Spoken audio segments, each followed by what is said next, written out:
Se você morresse hoje, para onde iria sua alma? Esta pergunta pode parecer desconfortável para muitos, mas é uma questão essencial para todos nós. A morte é uma certeza para todos os seres humanos, e o destino de nossa alma é um assunto que deve ser considerado com a maior seriedade.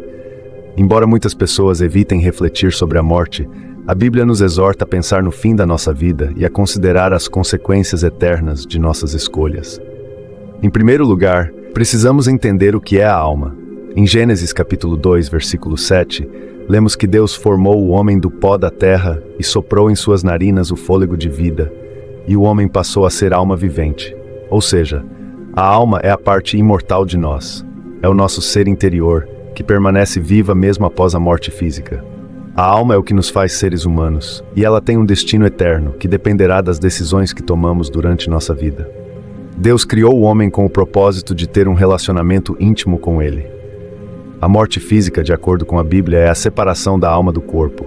No entanto, a alma não morre, ela continua existindo, e o destino eterno da alma será determinado por nossa relação com Deus enquanto estamos vivos.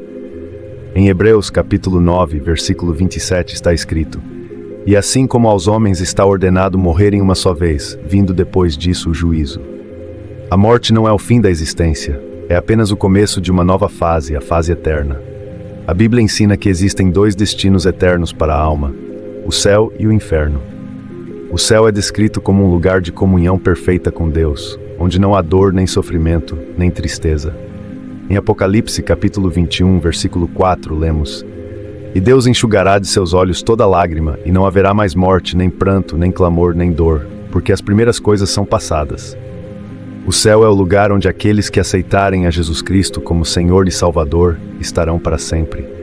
A presença de Deus será a fonte de alegria e paz eternas, e a união com Ele será o maior prazer que podemos experimentar. Por outro lado, a Bíblia também fala de um lugar de tormento eterno, o inferno. Em Marcos capítulo 9, versículo 48, Jesus descreve o inferno como um lugar onde o seu verme nunca morre e o fogo nunca se apaga. O inferno não é um lugar criado por Deus para as pessoas. Ele foi preparado para Satanás e seus anjos. No entanto, aqueles que rejeitam a salvação oferecida por Jesus e escolhem viver separados de Deus acabam indo para lá. A maior dor do inferno não é o fogo, mas a separação eterna de Deus, que é a fonte de toda a vida, amor e luz. A pergunta é: como podemos garantir que nossa alma passará a eternidade no céu e não no inferno? A Bíblia responde de forma clara e direta. Em João, capítulo 14, versículo 6, Jesus afirma: "Eu sou o caminho, a verdade e a vida. Ninguém vem ao Pai senão por mim." Jesus é o único meio pelo qual podemos ser reconciliados com Deus e assim garantir nossa salvação. Não são as boas obras que nos salvam, mas a fé em Jesus Cristo como nosso Senhor e Salvador. Em Efésios, capítulo 2, versículo 8, a Bíblia diz: "Porque pela graça sois salvos, por meio da fé, e isto não vem de vós, é dom de Deus."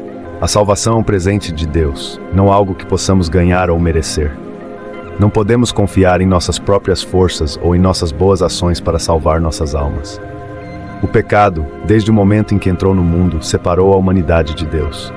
Em Romanos capítulo 3, versículo 23, lemos: "Porque todos pecaram e destituídos estão da glória de Deus." Todos nós precisamos de um Salvador, e esse Salvador é Jesus Cristo. A salvação não é algo que podemos adiar. Em Tiago, capítulo 4, versículo 14, está escrito: "Vós não sabeis o que sucederá amanhã, que é a vossa vida? Sois como neblina que aparece por um pouco e logo se dissipa." A vida é curta e incerta, e não sabemos quando será o nosso último dia. Por isso, é urgente tomar a decisão de aceitar a Jesus enquanto há tempo. Não podemos esperar pela morte para decidir, pois a Bíblia nos alerta sobre a possibilidade de não ter mais uma chance após a morte. Muitas pessoas acreditam que a salvação pode ser adquirida por boas obras, pela religião ou pelo simples fato de serem boas pessoas. Mas a Bíblia é clara ao dizer que a salvação não vem de obras, mas da graça de Deus. Em Isaías, capítulo 64, versículo 6, lemos: "Todas as nossas justiças são como trapo de imundícia." Ou seja, nenhuma de nossas boas ações pode cobrir o peso do pecado e nos reconciliar com Deus. Somente a obra de Cristo na cruz pode nos salvar. Arrependimento e fé em Jesus Cristo são as duas condições essenciais para a salvação. Em Atos capítulo 3, versículo 19, o apóstolo Pedro diz: "Arrependei-vos, pois, e convertei-vos, para que sejam apagados os vossos pecados." O arrependimento é uma mudança de mente e coração, que leva a uma mudança de atitude e comportamento. Quando nos arrependemos, reconhecemos que nossas ações nos afastaram de Deus e decidimos voltar para Ele. A fé é a confiança total em Jesus Cristo como nosso Salvador e Senhor. Em Romanos capítulo 10, versículos 9 e 10, Paulo afirma: "Se com a tua boca confessares ao Senhor Jesus, e em teu coração creres que Deus o ressuscitou dentre os mortos, serás salvo." A fé verdadeira não é apenas uma crença intelectual, mas um compromisso de vida com Jesus. Quando entregamos nossas vidas a Ele, somos perdoados, restaurados e recebemos a promessa da vida eterna. Talvez você esteja se perguntando: como sei se estou salvo? A Bíblia nos dá uma resposta clara. Em 1 João capítulo 5, versículo 13, lemos: "Estas coisas vos escrevi, a fim de saberdes que tendes a vida eterna, a vós outros que crestes no nome do Filho de Deus."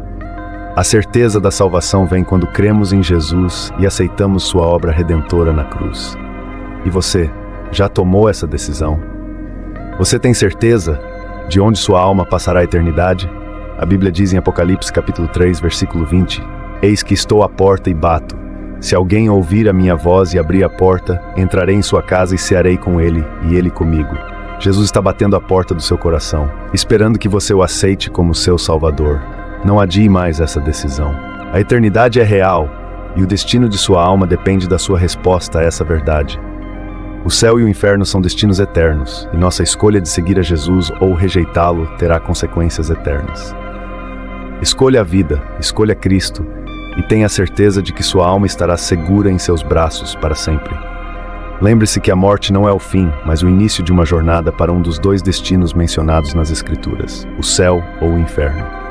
Em Mateus capítulo 7, versículo 13, Jesus nos alerta: "Entrai pela porta estreita, porque larga é a porta, e espaçoso é o caminho que conduz à perdição, e muitos são os que entram por ela."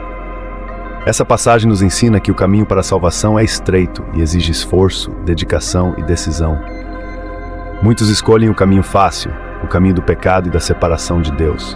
Porém, como nos ensina a palavra, somente através de Jesus Cristo podemos alcançar a vida eterna. Portanto, se você ainda não tomou uma decisão clara por Cristo, esse é o momento de refletir e agir. O tempo não espera, e cada dia é uma nova oportunidade para fazer a escolha certa. Ao aceitar a Cristo em seu coração, você não apenas garante a salvação para a sua alma, mas também inicia uma nova vida com propósito, paz e alegria, com a certeza de que Deus está contigo em todos os momentos. A Bíblia diz em Coríntios, capítulo 6, versículo 2: "Eis agora o tempo oportuno, eis agora o dia da salvação." Não deixe para amanhã o que você pode fazer hoje. A salvação é um presente, mas também é uma decisão pessoal e intransferível. O convite está aberto, mas a escolha é sua. Decida hoje pelo céu, decida por Jesus e garanta que sua alma estará segura para sempre na presença do Senhor.